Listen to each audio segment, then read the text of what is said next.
पटना के अपार्टमेंट में भीषण आग के बाद बिल्डर की हार्ट अटैक से मौत।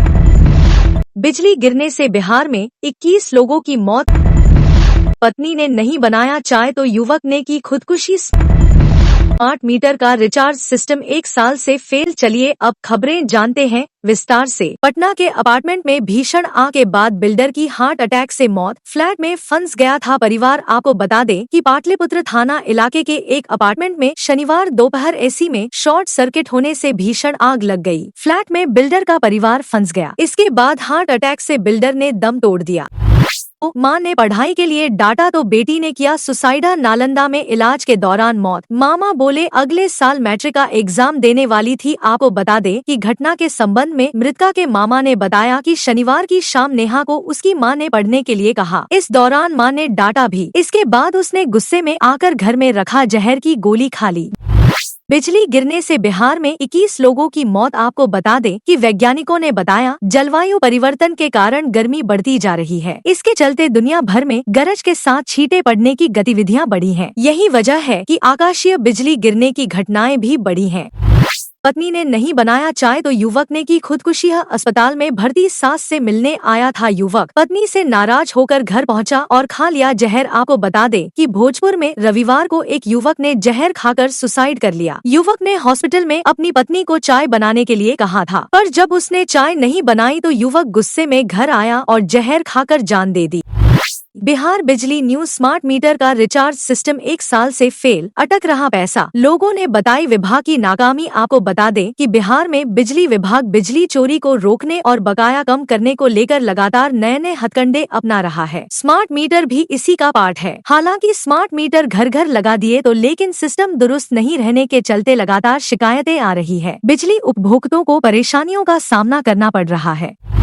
डायरिया की रोकथाम के लिए 2 माह तक चलेगा विशेष अभियान। 5 साल के बच्चों को निःशुल्क दिया जाएगा ORS। आपको बता दें कि बिहार में दस्त की रोकथाम अभियान विशेष अभियान 23 जुलाई से लेकर 22 सितंबर तक चलेगा। राज्य सरकार के स्वास्थ्य मंत्री मंगल पांडे ने यह जानकारी दी। अभियान के दौरान 5 वर्ष तक उम्र के बच्चों के बीच निःशुल्क ORS के शैशे वितरण करने के साथ दस्त से ग्रसित बच्चों के उपचार के लिए जिंक टेबलेट वितरित की जाएगी। सीए इंटरमीडिएट रिजल्ट में कुशाग्र बने टॉपर। अकाउंटेंट पिता का सपना था बेटा सीए बने। ऑनलाइन क्लासेस से ही टॉप किया एग्जाम। आपको बता दें कि 11 जुलाई को institute of chartered accountants of India यानी ICAI ने सीए का रिजल्ट जारी किया। इस साल सीए इंटरमीडिएट में राजस्थान के भिवाड़ी के रहने वाले कुशाग्र रॉय ने टॉप किया है। कुशाग्र ने 600 में से 538 मार्क्स हासिल किए हैं। बिहार की 4 और विधानसभा सीटों पर उपचुनाव की तैयारी। बीजेपी 2 सीटों, जेडीयू और हम एक सीटों लड़ेगी। आपको बता दें कि आगामी दिनों में बिहार की 4 और विधानसभा सीटों पर उपचुनाव होने वाले हैं। ये सीटें हाल ही में हुए लोकसभा चुनाव में जीते विधायकों के इस्तीफे से खाली हुई हैं। बीजेपी ने उपचुनाव की तैयारी शुरू कर दी है। दुकान में घुसकर व्यापारी को गोलियों से भूना। पटना में मर्डर के बाद बंदूक लहराते निकले बदमाश। आपको बता दें कि पटना के एक गांव में बदमाशों ने सरेआम दुकान में घुसकर एक व्यापारी को गोलियों से छलनी कर दिया। कई राउंड फायरिंग होने के बाद इलाके में दहशत का माहौल है। दुकानदार की मौके पर ही मौत हो गई।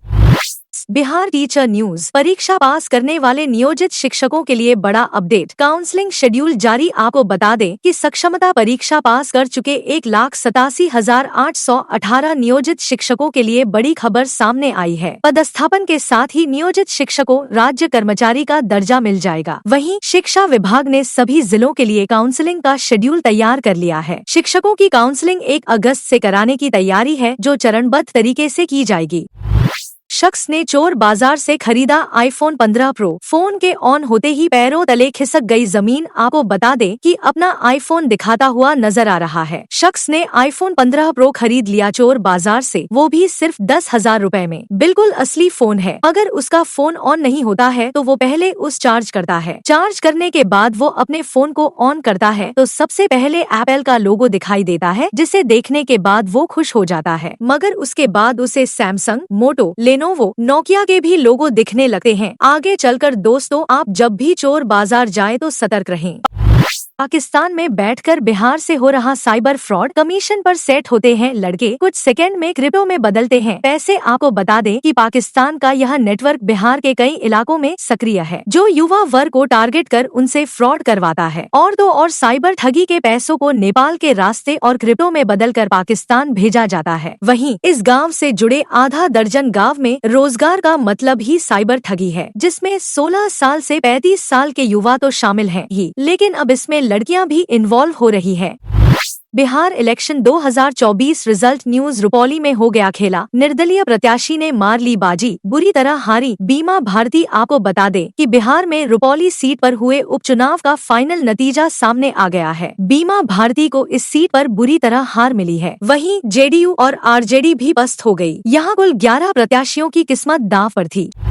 शहीद की बहन की शादी में भाई बन जवान हुए शामिल। 205 कोबरा टीम ने अपनी ओर से शादी में किया सहयोग, भेंट की बुलेट बाइक, लोगों की आंखें हुई नम। आपको बता दें कि शहीद हुए कोबरा कमांडो की इकलौती बहन की शादी में बटालियन के अधिकारियों ने लखीसराय पहुंचकर अपनी भागीदारी निभाई। 205 कोबरा बटालियन सीआरपीएफ में पदस्थापित उपनिरीक्षक रोशन कुमार 2019 में शहीद हो गए थे। उनकी इकलौती बहन मनीषा की 11 जुलाई गुरुवार को उनके पैतृक गाँव लखीसराय जिला के गरसंदा गांव में शादी थी। इसकी जानकारी होते ही 205 कोबरा बटालियन के कमांडेंट नरेश पंवार के नेतृत्व में 205 कोबरा के अधिकारियों, अधीनस्थ अधिकारियों एवं जवानों ने गरसंदा गांव पहुंचकर मनीषा की शादी में हिस्सा लिया। इस दौरान कोबरा जवानों ने मनीषा की शादी में वे सभी रस्में निभाई जो रोशन कुमार निभाते। अपनी सहभागिता से कोबरा जवानों ने बहन मनीषा को अपने भाई की कमी महसूस नहीं होने दी। मौके पर बहन को उपहार स्वरूप क्लासिक बुलेट एवं सहयोग राशि भेंट की। रोजगार के सवाल का समाधान, अधिक अवसर पैदा करने की जरूरत। आपको बता दें कि सरकारी नौकरियों के प्रति आकर्षण का एक बड़ा कारण यह मान्यता भी है कि ये नौकरियां सुरक्षा की गारंटी और आरामतलबी का पर्याय होती हैं। कुछ तो इन्हें अतिरिक्त कमाई का साधन मानकर चलते हैं। चूँकि औसत सरकारी कर्मचारी जवाबदेही से मुक्त हैं और उनके कार्यों का मुश्किल से ही आकलन होता है, इसलिए वे अपने काम के प्रति वैसी लगन और प्रतिबद्धता नहीं दिखाते जैसी आवश्यक है। मांझी बोले पत्थर पर सिर ना पटके, बिहार नहीं बनेगा स्पेशल स्टेट। राजद का तंज से बीजेपी की भाषा बोल रहे केंद्रीय मंत्री। आपको बता दें कि राजद ने कहा है कि मांझी बीजेपी नेताओं के इशारे पर इस तरह का बयान दे रहे हैं। कल तक विशेष राज्य के दर्जे की मांग कर रहे मांझी आज नीति आयोग की रिपोर्ट का हवाला दे रहे हैं। वहीं बीजेपी का कहना है कि बिहार के विकास के लिए हर जरूरी कदम उठाया जाएगा।